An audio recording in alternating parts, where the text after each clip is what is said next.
तो श्री कृष्ण भगवान जो फूड खाते थे, ये फूड दुनिया का एक ऐसा फूड है जो सबसे जल्दी डाइजेस्ट होता है और बहुत ताकतवर होता है, और जिसके घर में दूध घी हो रहा है फूड को आसानी से बना सकता है। व्यायाम में पहले क्या होता था, देखो जैसे आज हम लोग व्यायाम में क्या कंपटीशन करते हैं कि कौन ज्यादा पुशअप लगाएगा, कौन ज्यादा दंड लगाएगा। ज्यादा दंड लगाने के चक्कर में हम लोग स्पीड में दंड बैठक लगाते हैं। पहले इसके विपरीत था, पहले कंपटीशन होता था लेकिन अलग प्रकार से। पहले क्या होता था, एक विद्या का उपयोग किया जाता था जिसको आप भी आज यूज कर सकते हो। ऋषि मुनियों द्वारा 4 प्राणायाम बताए गए हैं। इन प्राणायाम को श्री कृष्ण भगवान भी करते थे और यह प्राणायाम दुनिया का सबसे ताकतवर प्राणायाम है इंसान शरीर के लिए।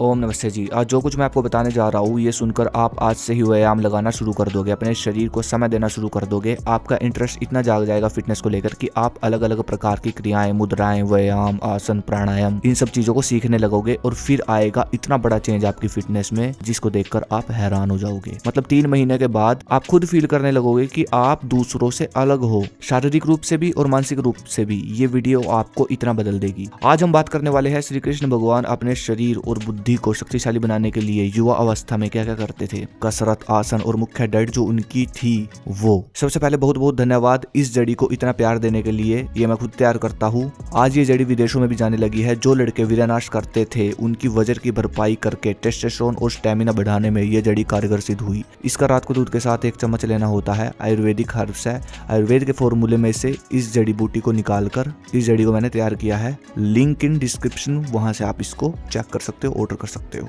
चलो अब आ जाते हैं अपने टॉपिक पर। श्री कृष्ण भगवान के बारे में आप सब जानते हो, वो बहुत शक्तिशाली योद्धा थे। उनको बहुत सारे शस्त्रों का ज्ञान था। सबसे पहले उन्होंने शिक्षा प्राप्त की कई महान गुरुओं से। उन्होंने सुदर्शन चक्र को प्राप्त किया। ये एक ऐसा वेपन था जिसका उस समय कोई तोड़ नहीं था। सबसे पावरफुल वेपन था ये। श्री कृष्ण भगवान अत्यंत बलशाली और चुस्त थे। वो नियमित रूप से हर रोज शारीरिक अभ्यास करते थे। शास्त्रों और परंपराओं के अनुसार उनके प्रमुख व्यायाम मैं आपको बताना चाहूंगा। उस समय जो व्यायाम किए जाते थे शरीर के लिए, शरीर को ग्रो और पावरफुल बनाने के लिए, पहले मैं आपको वो बता देता हूँ। मल्ल युद्ध, जिसको आज हम कुश्ती भी बोलते हैं। उन्होंने अखाड़ों में कुश्ती का बहुत अभ्यास किया। आपने देखा भी होगा बाद में उन्होंने बड़े बड़े पहलवानों को पराजित किया था।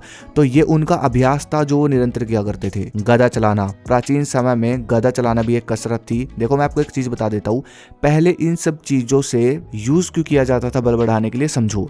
अभी मान लो आप जिम में जाते हो या फिर घर पर पुशअप लगाते हो, घर पर होम वर्कआउट करते हो, तो जैसे ही मान लो आपने 50 पुशअप लगाए, तो 50 पुशअप लगाने के बाद आपका दिमाग थक जाता है, बॉडी थक जाती है, तो क्या होगा, आप रुक जाओगे क्योंकि आपके ऊपर कोई प्रेशर ही नहीं है। और जब तक एक एक्स्ट्रा प्रेशर नहीं आता तो ग्रो नहीं कर पाते हम अपने आप को, हम अपने स्टेमिना और बल को ग्रो नहीं कर पाते। पहले जो ये गदा अभ्यास हुआ करता था 2 लोगों के बीच में, तो ये अभ्यास करते समय एक चीज दिमाग में होती थी कि जीतना है, अगले इंसान से जीतना है। तो इंसान ज्यादा ताकत लगाता था, बॉडी की एक्स्ट्रा पावर लगती थी। दिमाग एक्स्ट्रा पावर देता है खेलों में, जिससे पावर बहुत मिलती है। तो प्राचीन समय में गदा युद्ध का बहुत महत्व रहा। गदा ट्रेनिंग की जाती थी। श्री कृष्ण भगवान गदा ट्रेनिंग करते थे अपने बड़े भाई बलराम के साथ, जैसे आज पहलवान मुग्दल का व्यायाम करते हैं।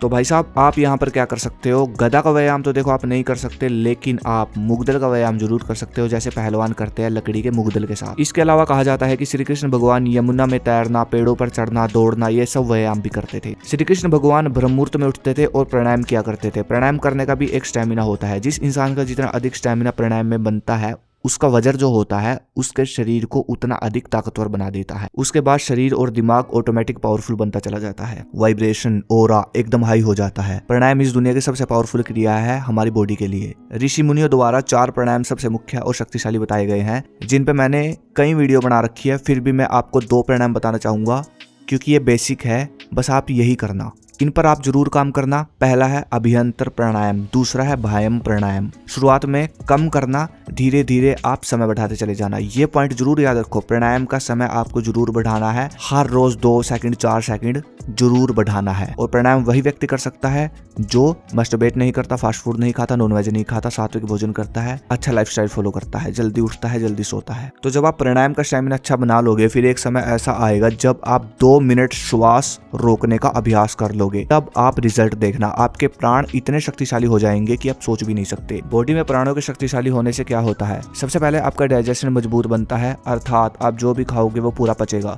दूसरा, आपके हार्मोन बैलेंस हो जाएंगे। तीसरा फायदा, आपका फोकस अच्छा हो जाएगा, दिमाग मजबूत बनेगा। चौथा फायदा, आपकी फिजिकल स्ट्रेंथ बढ़ेगी। इसके अलावा श्री कृष्ण भगवान दंड और आसन लगाते थे। इनमें अंतर क्या है? आसन होते हैं जैसे चक्रासन, धनुरासन, सूर्य नमस्कार। अब बात आती है दंडों की। प्राचीन समय में इस प्रकार दंड बैठक नहीं लगाए जाते थे जैसे आज के समय में बहुत सारे रेसलर, बॉडी बिल्डर आपको लगा के दिखाते हैं सोशल मीडिया पे। जैसे कि सपाटे लगाते हैं फुल स्पीड में, साधारण दंड लगा रहे हैं पहलवान पूरी स्पीड में, 1,000 लगा रहे हैं पूरी स्पीड में। पहले ऐसे नहीं था। पहले क्या था देखो, जैसे आज हम लोग व्यायाम में क्या कंपटीशन करते हैं कि कौन ज्यादा लगाएगा। ज्यादा दंड लगाने के चक्कर में हम लोग स्पीड में दंड बैठक लगाते हैं। यही कंपटीशन होता है ना कि कौन ज्यादा पुशअप लगाएगा, कौन ज्यादा पुलअप लगाएगा, कौन ज्यादा दंड लगाएगा। ये स्पीड जो है ना, ये गलत है। पहले इसके विपरीत था। पहले कंपटीशन आप कह सकते हो ऐसे होता था कि एक दंड लगाने में आप कितना अधिक समय लगा सकते हो। जितना ज्यादा समय आप एक दंड में लगाओगे उतने आप पावरफुल हो। जैसे कि एक दंड लगाना है 20 सेकंड में, आप लगा दोगे। फिर मैं आपको बोलूं कि वही एक दंड 1 मिनट में लगाओ, मतलब 30 सेकंड में नीचे जाओ, 30 सेकंड में ऊपर आओ, तो आप सोचकर देखो इसमें आपका कितना बल लगेगा। और अब मैं आपको बोलूं कि ये एक दंड 1 मिनट का जो आप लगाओगे, ये लगाना है आपको छाती में श्वास भर के, और श्वास होल्ड करके रखनी है जब तक पूरा दंड कंप्लीट ना हो जाए। पूरा दंड कंप्लीट करने के बाद ही श्वास छोड़नी है। अब और मुश्किल हो जाएगा, है ना? तो इस विद्या को कहते हैं कुंभक, जिसका उपयोग किया जाता था प्राचीन समय में शरीर के बल को बढ़ाने के लिए, बॉडी बनाने के लिए। तो हम कह सकते हैं श्री कृष्ण भगवान भी इसी प्रकार के व्यायाम लगाते थे। और कुंभक के बारे में अगर आप सर्च करोगे यूट्यूब पर तो बहुत सारे व्यायाम, पपसी दंड, राममूर्ति दंड, ये जो है ना, ये आप सीखो और लगाओ। ज्यादा नहीं, 10-20 बहुत है। ये दंड आपको अंदर से भी और बाहर से भी बहुत सुपर पावर बना देंगे। अब हम बात करते हैं श्री कृष्ण भगवान खाने में क्या लेते थे। तो श्री कृष्ण भगवान का जो मुख्य खाना था वो था देसी गाय का दूध, देसी घी, और सबसे पसंदीदा सुबह के भोजन में वो लेते थे खूब मक्खन और धागे वाली मिश्री। ये एक दुनिया का ऐसा फूड है जो सबसे जल्दी डाइजेस्ट होता है और बहुत ताकतवर है। अगर आज के साइंटिफिक न्यूट्रिशन वैल्यू के हिसाब से मैं आपको बताऊं तो मक्खन मिश्री में बहुत ज्यादा सैचुरेटेड फैट होता है, कैल्शियम और जिंक भी होता है, जो हमारी बॉडी बनाने वाले, हमारे शरीर को मजबूत करने वाले जो हार्मोन है ना, हमारा स्टेमिना बढ़ाता है, पावर जनरेट करता है हमारी बॉडी में, उसको बढ़ाता है ये सैचुरेटेड फैट, जो कि सबसे अच्छा पाया जाता है मक्खन में। तो ये जितनी भी चीजें मैंने आपको बताई है ना, ये आप भी फॉलो कर सकते हो और अपने आप को निखार सकते हो। और जिन्होंने बहुत ज्यादा वीरानाश कर करके अपनी बॉडी का थे उठा दिया है, नाश कर दिया है, तो भाई ये जड़ी यूज कर सकते हो आप, बहुत बेनिफिट मिलेगा आपको। 100% प्योर है, नो साइड इफेक्ट। रात को दूध के साथ 1 चम्मच। लिंक मैंने इसका डिस्क्रिप्शन में दे रखा है, वहां जाकर आप इसको चेक जरूर करें। हर हर महादेव।